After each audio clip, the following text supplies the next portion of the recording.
Yeah, I know I've been talking a lot, I've been meeting people and talking to companies, getting the parts, but finally today I'm gonna get my hands dirty and we're gonna take this beauty apart. So the plan for today would be to take everything off the bike. I want to have engine out, I want to have frame that is just a single frame, there is nothing on it. I would be able to clean it in the next video, get it ready for powder coating. The engine, I already drained the oil. I still need to drain the coolant and then start taking everything apart. Also engine I want to have ready to ship it to Erigor. I have some good info about it. I'm gonna share probably in the next video once I work on the engine.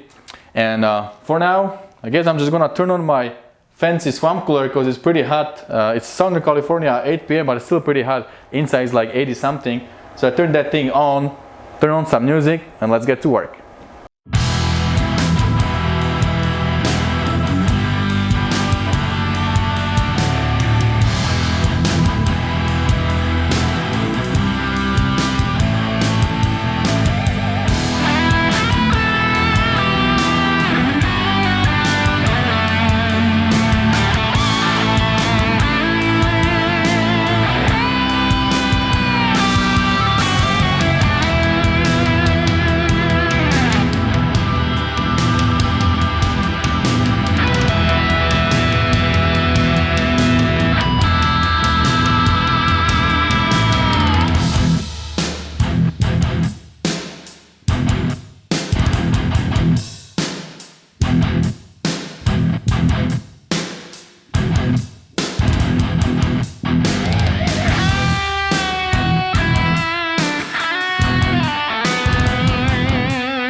Alright guys, mission accomplished today. I know I might have used some unorthodox, methods when I was taking the thing apart. Hey, give me a break, this was my first time, but it's done.